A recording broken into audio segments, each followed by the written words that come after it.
Herkese merhabalar. Neşe Tarif Adresi YouTube kanalıma hepiniz hoş geldiniz. Evet, burgulu spor yeleğimizi örmeye devam ediyoruz.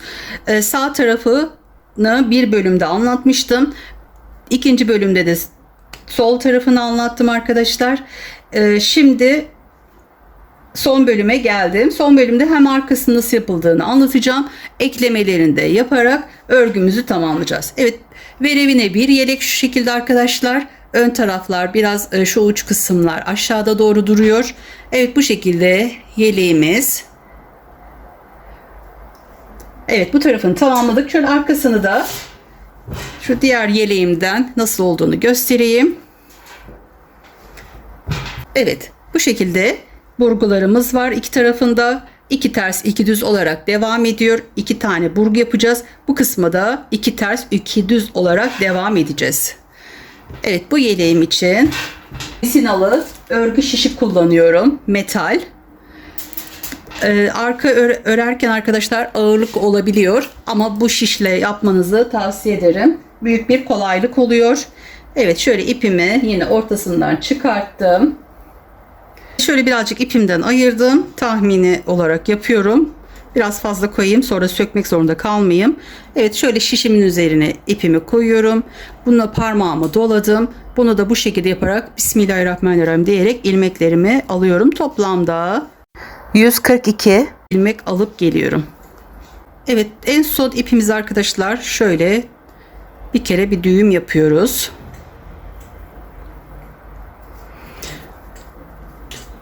Buradan şu an ters yerindeyiz.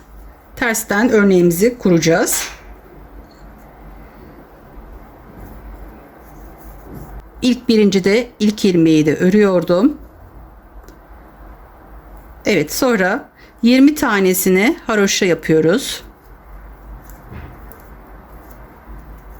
Evet, 20 tanesini bu şekilde ters olarak düşecek bu kısma yön düşmesi için bu şekilde yapıyoruz. 20 taneden sonra bakın arkadaşlar, bu kısımdayız. Tersten örneğimizi kurduğumuz için 2 düz yapmamız gerekiyor. Burgumuzun yanındaki 2 düzümüzü yapıyoruz. Şöyle biraz gevşetelim. İlk ilmeğimiz olunca biraz sıkı olabilir. Sonra burgumuz için 8 tane ters örüyoruz. Evet, örneğimizi tersten kuruyoruz şimdi.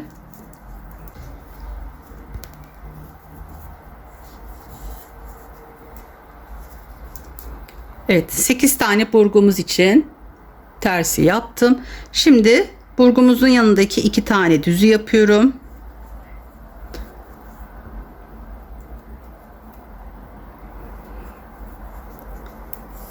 Sonra burayı düz yaptığımıza göre bu kısmı da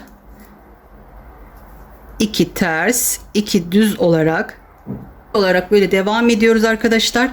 Burada şöyle yapalım.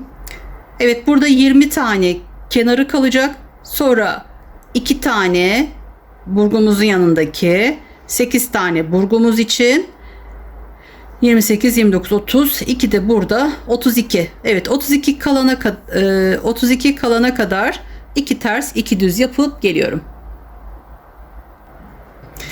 Evet arkadaşlar, şimdi şu kısmı 20 tane haroşamı yaptım. Sonra burgumun yanında 2 düzümü yaptım.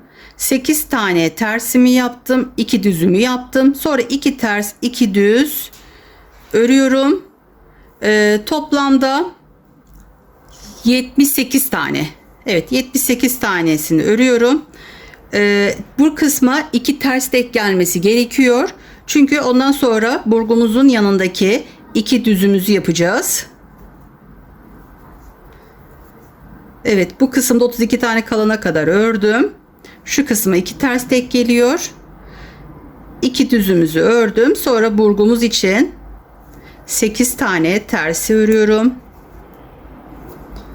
3 8 8 tane tersimi ördüm. Şimdi 2 tane düzünü örüyorum. Örneğimizi tersinden kuruyoruz. Evet. Sonra bu kısım tabii ki tersten şöyle bakalım. Bu şekilde haroşa olması gerekiyor. Aynı bu kısmı da aynı şekilde yaptım. Hepsini tersten Toplamda burada 20 ilmeğim var. 20 ilmeğimi tersten örüyorum arkadaşlar. Evet, sonuna kadar yapıp geliyorum. Evet, bu şekilde 142 ilmeğimizi yaptık. Kuruluşunu yaptık. Arkadaşlar, burada ne arttırma var ne eksilme. Burada yapmış olduğumuz 2 ters 2 düzle, burada yapmış olduğumuz bu tarafa doğru 2 ters 2 düz lastiğimizle arkadaşlar şu şekilde bir kıvrım oluşuyor.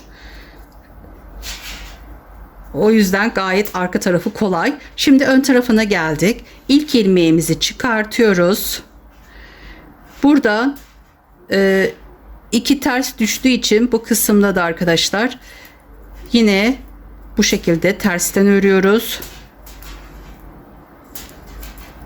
Baştaki ile birlikte 20 tane ilmeğimizi haroşa şeklinde ördüm. Sonra burada örgümüzün yanında, burgumuzun yanındaki iki tersimiz var. İki burgumuz için tersi yaptım. Sonra burgumuzun olduğu yerde 8 tane düz örmemiz gerekiyor. Ön taraftayız. 2, 3, 4, 5, 6, 7, 8. Sonra burgumuzun yanındaki iki tersimizi örüyorum. Evet. Sonra 2 düz, 2 ters, 2 düz, 2 ters şeklinde bu kısımları örüyorum şuraya kadar. Burgumun yanındaki 2 terse kadar örüp geliyorum. Evet, burgumun yanındaki 2 tersimi de yaptım. Burgumun için düzleri örüyorum 8 tane. 8 tane düz ördüm. Burgumun yanındaki 2 tersi örüyorum. Başta yaptığımız gibi bu kısmı da haroşa olarak ters olarak örüyorum. Evet, şöyle sona kadar geldim. Bu kısmı döndüm. Buradan da düz düşmesi için şöyle ilk ilmeğimi çıkartıyorum. Sonra 20 ilmeğimi düz örüyorum. Evet, söylemiş olduğum gibi arkadaşlar, buraya 2 düz 2 ters şeklinde yapalım. Yani arka gayet çok kolay.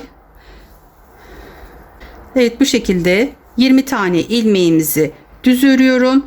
Burgumun yanındaki 2 düzüm yapıyorum. Burgum için 8 tane tersimi, sonra burgumun yanındaki bu taraftaki düzü yapıyorum. 2 düz 2 ters şeklinde buraya kadar gelip bu kısmı da aynı şekilde yapıyorum. Birazcık şöyle öreyim. Yapılan işlemler bu şekilde. Aynı buradaki gibi arkadaşlar. Burada yukarı doğru 2 ters 2 düz şeklinde. Buna dikkat ediyoruz. Burgumuz şu kısımdan sayıyorum. 11 olunca burgumuzu yapıyoruz. Ön taraftan yanındaki sağında ve solundaki 2 tersimize dikkat edelim. Diğer taraftan da 2 düz olacak. Şu kısımla karışmasın. Şu kısımları, oymalara dikkat edelim. Sonra 2 düz 2 ters şeklinde burayı örüyoruz. Buradaki yapılan işlemleri aynı şekilde yapıyoruz. Buradan büzüldüğü için, buradan da serbest şekilde kaldığından şu şekilde bir arkamız oluyor arkadaşlar. Şöyle birkaç sıra gideyim, size göstereceğim. Evet arkadaşlar, şöyle şu kısmı sayıyorum. Burgumuzu koyacağımız yer ön tarafta. Nerede koyduysak orada yapıyoruz. Bakın burada 1, 2, 3, 4, 5, 6. Yani şuradaki ilmeklerimiz 6 tane olacak. 1, 2, 3, 4, 5. Şişimizle birlikte 6 tane ilmek olacak arkadaşlar. Burada burgumuzu, ilk burgumuzu yapıyoruz. Önde nasıl, nerede başladıysanız oradan yapın. Buradan bu şekilde geldim. 2 tane tersimi de yaptıktan sonra burgum için 8 taneye çıkartıyorum. 8 tane ilmeğimi çıkartıyorum. Buradaki 4 ilmeğimi şişime takıyorum. Diğer şuradaki 4 ilmeğimi de, arkadaki kalan 4 ilmeğimi de diğer şişime takıyorum. Sonra bunları şu şekilde çapraz tutup buradaki ilmeklerimizi şişimize takıyoruz. Sonra bunları tek tek örüyoruz. 8 tane ilmeğimizi örüyoruz. Sonra her 11. sırada ben yaptım. 9. sırada yapsanız da olur. Artık nasıl isterseniz o şekilde burgularınızı koymayı yapmayı unutmayalım. Evet, 8 ilmeğimizi yaptıktan sonra kenarındaki 2 tersimizi de yapıyoruz. Aynı işlemi diğer tarafa da uygulayacağız. Evet, bu şekilde burgumuzu yaptık. Sonra 2 tersimizi de yaptık. Sonra 2 ters 2 düz şeklinde bu kısma da gelince yapıyoruz arkadaşlar. Evet, yeleğimizin arkası bu şekilde oluşuyor. Bu kısmı yaptıktan sonra şuradan başlıyoruz. 11. sırada da diğer burgularımızı yapıyoruz. Şurada yapmış olduğumuz sayı kadar yapıyoruz arkadaşlar. 32 yapmıştık. 33'ü de tamamladık. Evet, yeleğimizi koltuk altına kadar yapıp geliyoruz. Evet arkadaşlar, ben arkayı koltuk altına kadar ördüm. Evet, en son şurada burgumuzu yapmıştık. 6. sıradan sonra burgumuzu yapmaya başladık. Şurayı sayıyoruz arkadaşlar. Şu 2 ters olarak sayıyoruz. 2, 4, 6, 8 şeklinde saydım. Tam şu düz olan yer 33. sıramız oluyor. Bir sıra düz olan yerden gidiyorum. Bu arkadaşlar, bir sıra daha yaptık mı burası bitecek. Artık burada kesmelerimizi yapacağız. Burası 33. sıra ve koltuk altını yapacağız. Birinci sıramızı sonuna kadar gittik. Şimdi buradan geri dönüyoruz. Şu şekilde yeleğimden de göstereyim.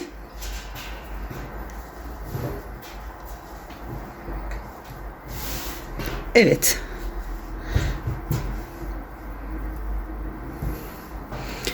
Evet. Bir sıramızı yaptık. İkinci sıramızla bu şekilde yapıp bitireceğiz arkadaşlar. Hem şöyle şişlerimde ses yapmasın. O yüzden hem örneğim de şöyle altta, yeleğim de altta kalsın. Evet. Bu kısımda artık kesmemizi yapmamız gerekiyor.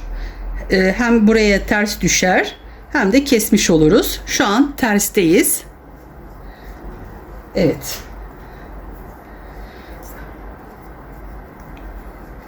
Bu kısma ters düşmesi için bu taraftan düz olarak keseceğiz. İpimizi diğer tarafa alıyoruz arkadaşlar. Bu tarafa aldım. Buradan bir ve yanındaki ilmeğimi alıp diğer tarafa doğru geçiriyorum ve buradan arasından geçirip kesmemi yapıyorum. Şimdi bunu tekrar bu şişime geçiriyorum. Yine ikisini bir buradan alıp diğer taraftan çıkartıyorum. Bu şekilde kesmemizi yapıyoruz ve arkaya da ters düşüyor. Evet, buradan alıyorum. İkisini bir kesiyorum.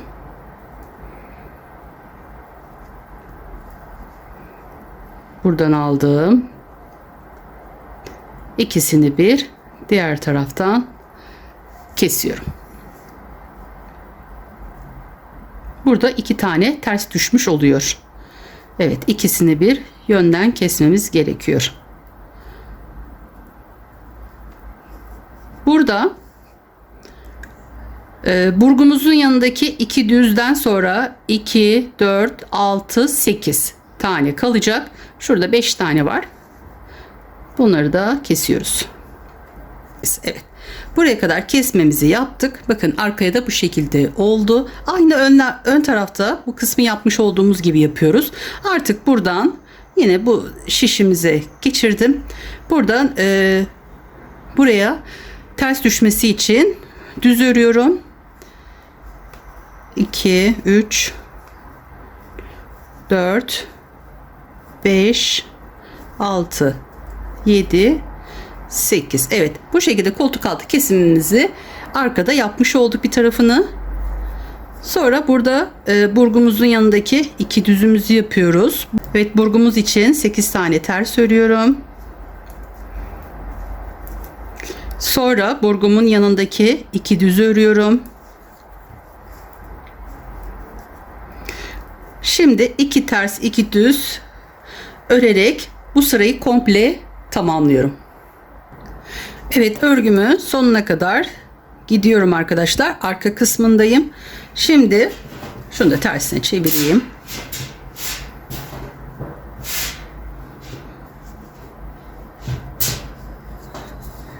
Bakın arkadaşlar, iki tarafta aynı oluyor.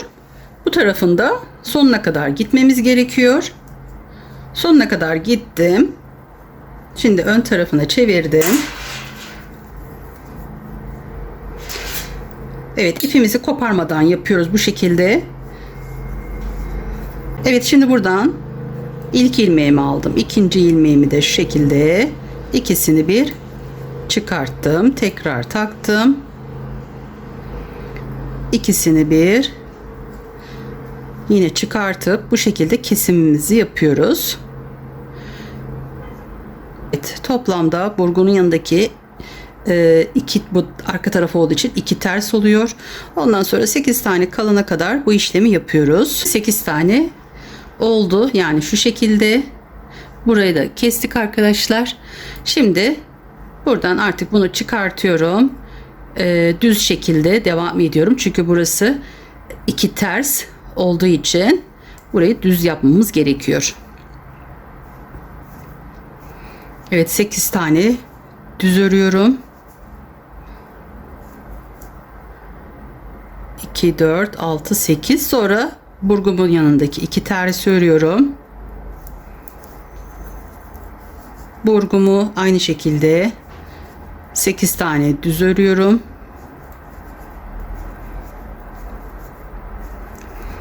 Sonra 2 ters, 2 düz şeklinde diğer tarafta aynı bu işlemleri yapıyoruz. Artık burada koltuk altı kesimimizi de tamamladık. Şöyle bir sona kadar bir gideyim. Evet arkadaşlar, şöyle sona kadar gittim. Burada da düz olarak ördüm. Bu şekilde koltuk altı kesimimizi de tamamlamış olduk. Bunun şurayı da sayarak arkadaşlar, şu kesmiş olduğumuz yeri de sayıyoruz. Şu haraşoları sayıyorum. Bunu da birlikte sayıyorum. 1, 2, 3, 4, 5, 6, 7, 8, 9, 10, 11, 12, 13, 14, 15. Evet, 15 yapmışım. Şu kısmı ayarlayacağım. Şu kısmı arkadaşlar bu şekilde de bırakabilirim. Evet, yeri zamanı gelince omuz eklememizi yapacağız. O zaman burayı ayarlayacağım. Şişimizin ucu bu tarafta olsun. İpimizi şu kadar şöyle bir ayırdım. Ayırdıktan sonra kopardım arkadaşlar. Bu şişten çıkartmıyoruz. Kesme yapmıyoruz. Eklememizi bu şekildeyken yapacağız. Bunu da aynı şekilde burada bırakacağız. İkisini bir ekleyeceğiz arkadaşlar. Evet. Şimdi bunu bu şekilde, şunlar bu öndekiler gibi ne kadar yaptıysanız o sayıda omuzlara kadar yapıp geliyorum. Evet arkadaşlar, velevine yeleğimi ördüm.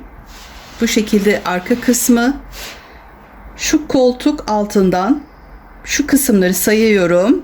Tam 15 tane olacak. Şu kısımlar arkadaşlar. 15'te bıraktım ve yeleğimin arka kısmı şu an. Evet, yeleğimizi arka kısmına koyuyoruz. Alıyorum ön tarafını da.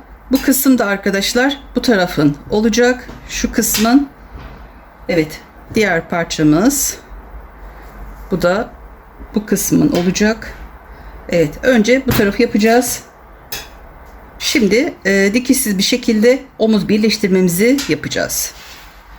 Evet, ön ve arka aynı yere, aynı sayıya geldim. Şuradaki ilmeğim kadar burada ilmeğimi saydım. Burada ayarlamalarımı yaptım. İşaretlerimi koydum arkadaşlar. Şimdi evet, ipim bu tarafta. Terse bakacak şekilde ayarladım. İster tığ, ister şişinizle de yapabilirsiniz. Burada şu alt şişimin devamı var. Diğer tarafı isterseniz bu şişle ya da bir tığ yardımıyla da yapabilirsiniz. Öncelikle şu arkadaki ipimi şöyle parmağıma doluyorum. İkisinin bakın ön kısımları içte kalacak. Ters kısımları da bu şekilde bana bakıyor. Diğeri de altta. Evet, bu şekilde ayarlıyoruz. Parmağımızı, ipimizi doluyoruz. Öncelikle şurada ipim tabi biraz gevşek olabilir ama sonra bunu buradan sıkıştıracağım arkadaşlar. Düğüm yapacağım. Önce buradaki ilk şişime ipimi şuradan şişimi şu ilk şişimin arasındaki şu ilmeğime geçiriyorum. Sonra arkadaki. Şunu da arka tarafa doğru alayım. Arkadaki ilmeğimi de içine geçiriyorum. Sonra bu ikisini bir örüyorum. Şuradan arasından geçirip buradan çıkartıyorum. Sonra buradaki ilmeklerimi çıkartacağım. Önce şöyle şişte göstereyim, sonra tığla yapımını göstereceğim arkadaşlar. Evet, bir öndeki bir arkadaki şişimden ilmeğimi çıkarttım. Evet, şu ipimi kesmediğim için şunu şuradan da bir sıkıştırayım. Burada bir tane ilmeğimiz var. Buradan alıyorum. Karşı taraftan alıyorum. İkisini bir örüyorum. Buradaki iki ilmeğimi de çıkartıyorum. Bir öndekinden, bir tane de arkadakinden çıkarttım. Burada iki tane kaldı. Şimdi bunları arasından geçiriyoruz. İsterseniz şöyle kullanmış olduğunuz şişinizle şöyle arasından attırıyoruz. Evet. Bir tane buradan alıyorum. Bir tane karşıdan. İkisini bir örüyorum. Çıkartıyorum aradan. İki ilmeğimi de şişimden çıkarttım. Sonra buradaki ilmeğimi şiş yardımıyla üzerinden geçiriyorum. Evet. Bir ilmek buradan, bir ilmek karşıdan. İkisini bir örüyorum. Şişimden ikisini bir çıkarttım. Buradaki şişimin yardımıyla buradan alıp üzerinden geçiriyorum. Evet, tığla yapımını da göstereyim. Tığla daha kolay oluyor. Şu şunu çıkartıyorum, bu şişimi tığıma geçiriyorum şu kısmını arkadaşlar. Bakın, bir ilmek buradan, bir ilmek karşıdan. İkisini bir örüyorum. İki ilmeğimi çıkartıp buradan arasından geçiriyorum. Bir ilmek buradan, bir ilmek karşıdan. İkisini bir örüyorum. İkisini bir buradan çıkartıp şiş tığımla da arasından geçiriyorum. Bu şekilde bu kısımda eklememizi, omuz eklememizi yapıyoruz. Evet. Bir ilmeğimizi bu kısımdan alıyoruz. Şunu ben bir çıkartayım. İlmeğim arasından geçmiş. Bir ilmek karşıdan, ikisini bir örüyorum. Şişimden çıkartıyorum. Tığımla da burayı yürütüyorum. Evet, bir ilmek buradan, bir ilmek karşıdan, ikisini bir örüyorum. Çıkartıyorum. Sonra bunları arasından geçiriyorum.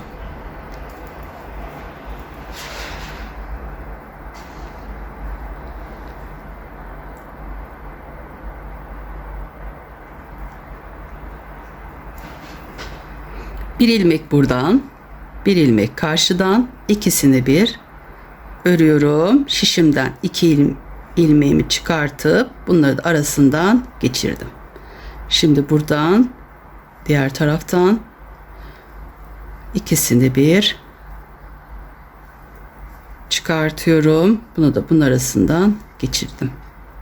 Bir ilmek buradan, bir ilmek karşıdan, ikisini bir, sonra buradan, sonra bunu da buradan aradan geçiriyorum. Evet, bu şekilde dikişsiz bir şekilde omuz eklememizi yapacağız. Bir ilmek buradan, bir ilmek karşıdan alıp ikisini bir çıkartıyoruz. Evet, tığınız varsa tığınızla ya da şişinizle nasıl kolayınıza gelirse o şekilde omuz eklemesini yapabilirsiniz.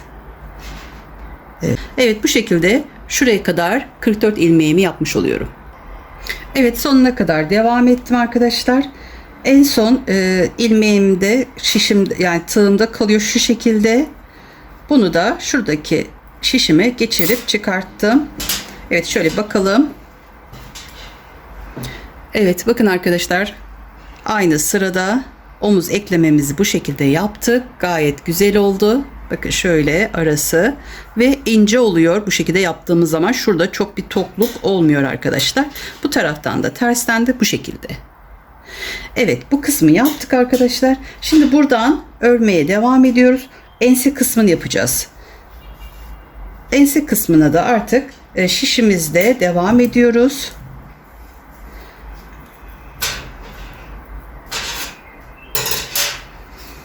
Evet, parmağımı şöyle doluyorum. Şuradaki ilmeğimi bu tarafa geçiriyorum. Şimdi bu kısımda da arkadaşlar ense kısmını keseceğiz. Bunu normal bir şekilde kesiyoruz. Bunu buraya aktarıyorum. İkisini bir alıyorum. Şu ikisini bir alıp buradan çıkartıyorum. Tekrar bunu buraya takıyorum. Buradan çıkartıyorum. Tekrar arasından geçiriyoruz. Normalde kesmelerimizi de bu şekilde yapıyoruz. Evet, çok fazla gevşek tutmayalım, açılma yapmasın. Çok da sıkmayalım arkadaşlar. Bu sefer ense kısmımız dar olmasın. Orta ayarda yapalım. Bakın, bu kısım bu şekilde, şu kısımda şöyle V şeklinde oluyor. İkisini bir işaretlemiş olduğum yere kadar kesiyorum.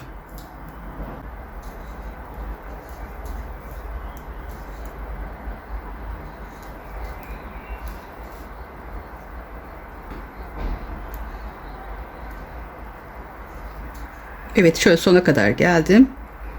Bunu buraya takıyorum. Ensemizi de yaptık. Bu taraf omuzumuzu yaptık. Şimdi burada şişlerimiz var ama bunun arkadaşlar şu kısımları sayıları 1 olsun diyerek aynı hizada yaptım, düzgün olsun diye. Evet, şimdi buradaki ilmeklerimi arkadaşlar buradaki şişime geçiriyorum. Çünkü şu kısımdan bu tarafa doğru omuz eklememi yapacağım. Şunları burada ipim kalabilir arkadaşlar. Çünkü biliyorsunuz önleri biraz ip ayırmıştım. Sonra orada toplayacağım. Evet. Şimdi buradaki ilmeklerimi buraya geçiriyorum. Omuz kısmını arkadaşlar buradan başlayıp enseye doğru gideceğim.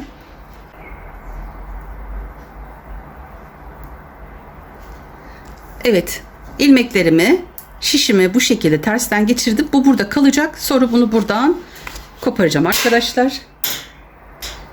Evet, şimdi diğer tarafını alıyoruz.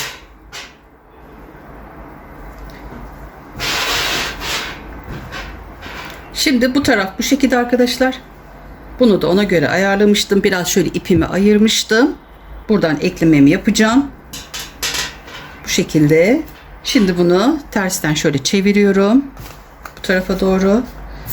Şu ipimi de bu tarafa alıyorum. Evet, şöyle çevirelim.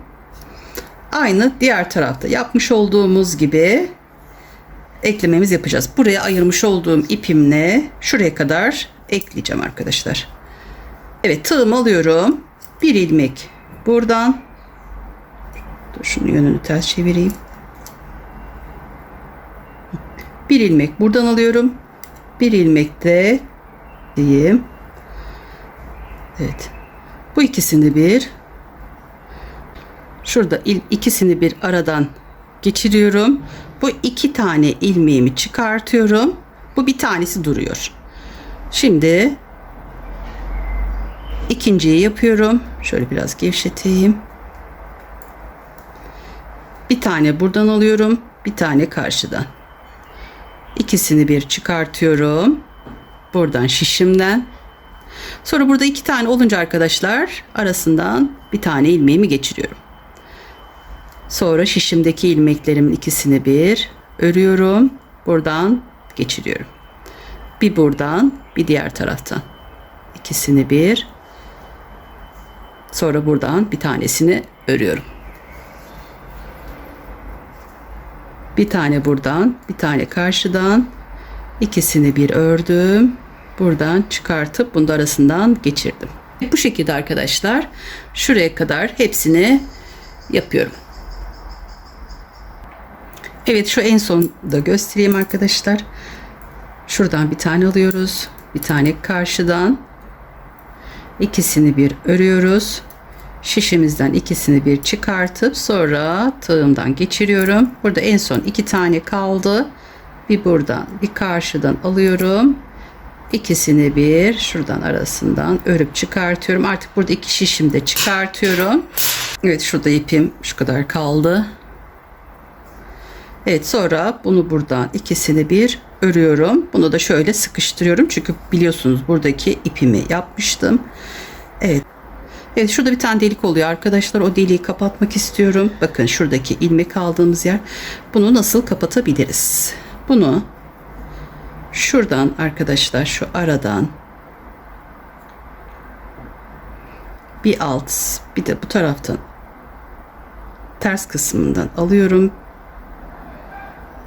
Bu ikisini bir şuradan çıkartıp artık en son şöyle ipimi de bu aradan geçiriyorum. Şu ipimi artık buradan çıkartıyorum. Evet, buradaki deliği de bu şekilde kapatmış olduk. Evet, buradakini de aynı şekilde şu kısımdan şöyle bir alayım. Şuradan aradan geçireceğim ve şu ipimi de artık kesiyorum.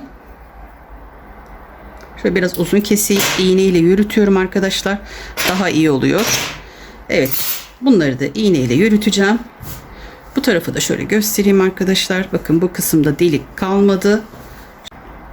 Evet arkadaşlar, bu şekilde omuz eklemelerimizi yaptık. Bakın, bir taraf bu şekilde. Ortasını yaptık. Bu kısımda bu şekilde oldu. Şu iplerimi de aralarından iğneyle yürüteceğim. Sonra kenar birleştirmelerimizi de yapacağız arkadaşlar. Evet. Bu kısmı şöyle bir tığımla şuradan bir ilmeğimi yürüttüm. Sonra iğneme takıp şu aralarından şu şekilde geçirerek iplerimi yürütüyorum. Bir tarafta biliyorsunuz şurada bırakmıştık. Hangi yönü bilemeyebiliriz diye. İplerimi şişimde bıraktığım diğer tarafım arkadaşlar. Bakın, bu şekilde de hiç belirgin olmuyor. Direkt şu aralarından sağlı sollu şekilde ipimizi yürütelim. Evet. Evet, bu şekilde arkadaşlar. Evet arkadaşlar, bu yeleğimde de bakın, omuzları şöyle göstereyim. Açık renkte daha çok belli oluyor. Bu şekilde incecik omuzlarımızı ekledik. Ense kısmında yaptım. Diğer tarafta bu şekilde, arkadan da bu şekilde arkadaşlar. Şimdi bunların yanlarını eklemeye geleceğim. Yanlarını ben bu kısımda arkadaşlar iğne ile yaptım. İğne ile şu kısma kadar sadece yanlarda eklemede kullandım iğneyi. Evet, birebir sıfıra sıfır olarak iğne ile yaptım. Şimdi diğer yeleğimizi de yapalım. Sonra da şu süslememizi yapıp yeleğimizi tamamlayalım hayırlısıyla. Şimdi evet, omuz ense kısmı bitti. Şu şekilde yine tersine çeviriyorum. Evet, yönler işte kalacak şekilde arkadaşlar. Evet, bu kısım ve şu kısım eklemesini yapacağız. Kenarlarını yapmaya geldi sıra. Burayı da iğne ile yapacağız. Evet, böyle üst üste koyuyoruz. Bakın, yönleri işte kalacak şekilde. Bu kısımlarda tersi. Şöyle şunlara dikkat ediyoruz. Şuradaki sıralamalarımız, bakın arkayla bir yapmıştık. Bunlara dikkat ederek. Bunlar şu kısımlara bir olsun arkadaşlar. İlk baştan şöyle uç kısımdan, bu taraftan ve karşı taraftan aynı yerden ipime şöyle bir düğüm atmıştım. Uç kısmını biraz dışa çıkartıyorum. Bunu buradan tutturuyorum. Sonra karşılıklı şekilde bu kısım ve diğer taraf denk gelsin arkadaşlar. Buna dikkat ederek kenarlarını dikelim.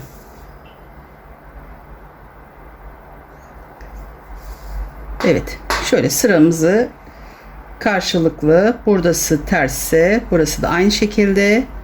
Sonra ortası düz, bu orta düz. Evet, bunları dikkat ederek kenar eklememizi yapıyoruz. Evet, bu şekilde ekleyip geliyorum. Evet arkadaşlar, yeleğimizi tamamladık. Kenarlarını birleştirmelerini yaptım. İğne ile yaptım arkadaşlar. Bu şekilde iki tarafını da yaptım. Diğer tarafını da eklemesini yaptım.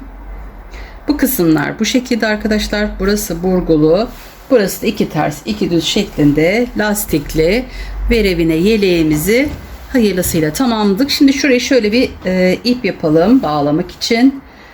Şu kısım 1 ve 2. sıradan ya da şöyle şu kısım iyi. Evet, ayarlayarak işaretleri koyarak oradan da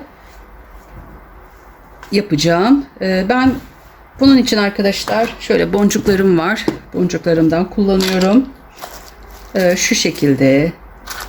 Daha büyükleri de var ama küçük boncuklarım var. Bunlardan ayarlayıp yapacağım. Sanırım şu geçen yapmış olduklarım daha uygun olacak. Yine bunlardan kullanayım. Bir de ince bir iğne kullanayım. Çünkü önce ipimi geçireceğim. Boncuklarımı. Çünkü kullanmış olduğum diğer iğnem çok kalın. Şu kısımdan şu boncukların arası girmediği için daha ince bir iğneye ihtiyacımız var. Evet. Boncuklarımızı da şöyle ayarlayalım. Şu şekilde. Şimdi arkadaşlar bu yeleğimde 4 tane ip almıştım. Bakın en son 4. ipimden şöyle arasından kullanıyorum. Şu kadar bir ipim kaldı. Yani 3 tane ip yeterli gelmez. 4 tane almamız gerekiyor.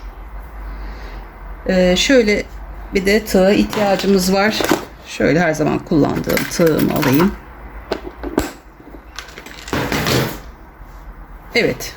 İpimi şuradan arasından öncelikle geçiriyorum.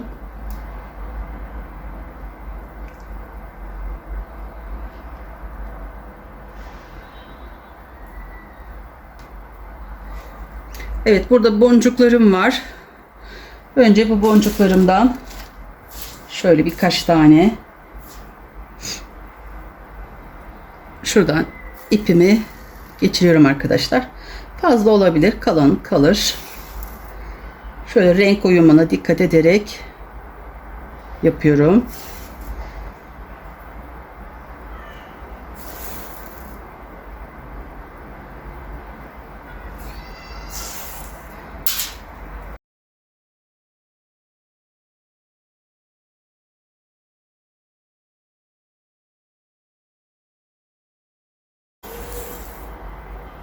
Evet, şöyle boncuklarımı geçirdim. İki tarafını boncuklarını da bu şekilde hazırlayabilirsiniz. Evet, şimdi boncuklarımızı şöyle bir toparlayalım. İğnemi de kenara koyayım. Şimdi arkadaşlar boncuklarımızı geçirdik. Şuradan şöyle birazcık bırakayım. İğneyle yürüteceğim çünkü o kısmını. Şöyle bir zincirimi çektim. Şuradan şöyle yerimi de belirleyeyim. Burası biraz yukarıda kalır. Şöyle göz kararı yapacağım arkadaşlar. Evet, şu 1 2 3 şu kenardan arkadaşlar 1 2 3. şöyle göz kararı şu kısma şöyle batırdım. 50 tane zincir çekiyorum. 4 5 6 50 tane zincir çekiyorum arkadaşlar. 50 zincir çekip geliyorum. Evet, 50 tane zincirimi çektim. Buradan şimdi geriye doğru 2 4 5 ya da 6. zincirimizin arasına batıyoruz. Buradan şöyle çıkartıyorum. Şu aradan da yürüttüm arkadaşlar. Şimdi buradan 1, 2, 3, 4, 5 zincir çektim. Bir tane boncuğumu alıyorum bu tarafa. Arasından şöyle geçiriyorum. Tekrar 1, 2, 3, 4, 5. 5 zincir çekip bu yapmış olduğum halkamın içine batıyorum. Tekrar 1, 2, 3, 4, 5. Boncuk alıyorum. Ya bunu istediğiniz gibi yapabilirsiniz arkadaşlar. Ben bunu bu şekilde yaptım. 2, 3, 4. Tekrar 5 zincir. Bu ortadaki halkamın içine batıyorum. Tekrar 1, 2, 3, 4, 5. 5 zincir. Bir tane boncuğumu alıyorum.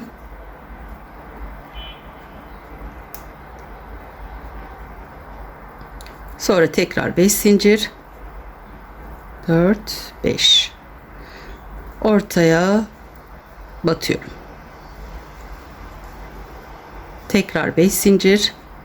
3, 4, 5. Sıradaki boncuğumu alıyorum.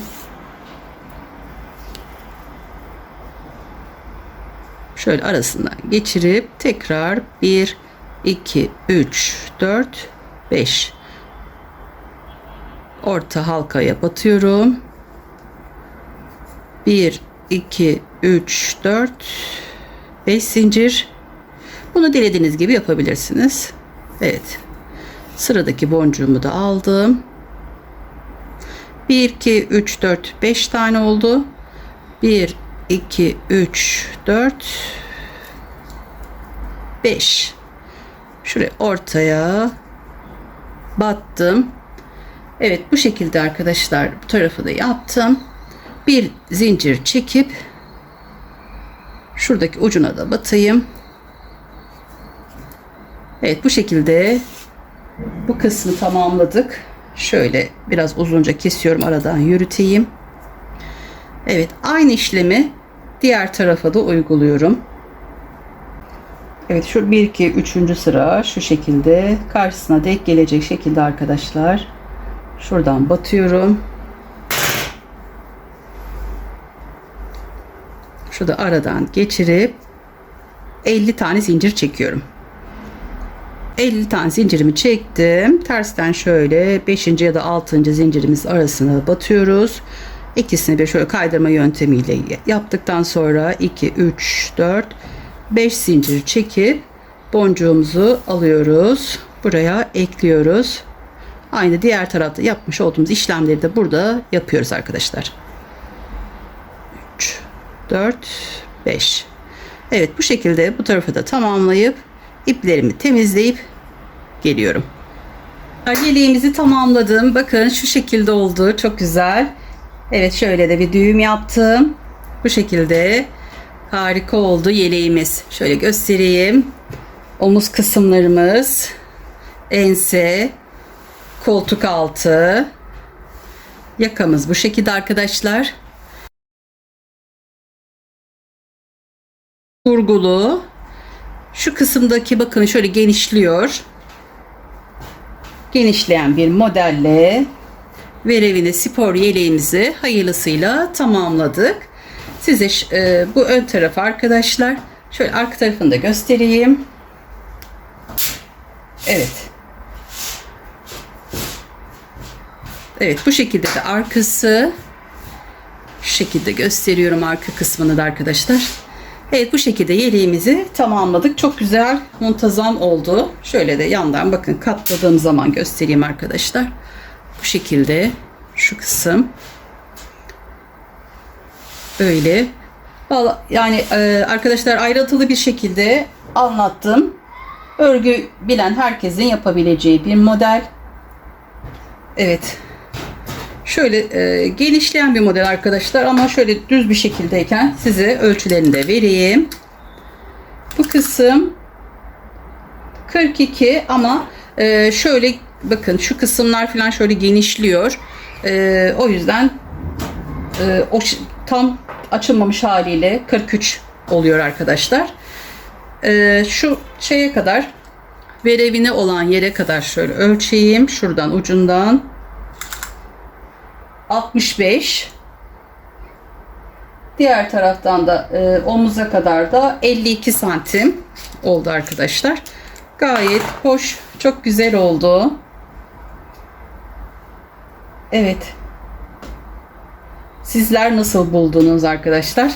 Güzel yorumlarınız ve beğenilerinizle bana destek olabilirsiniz.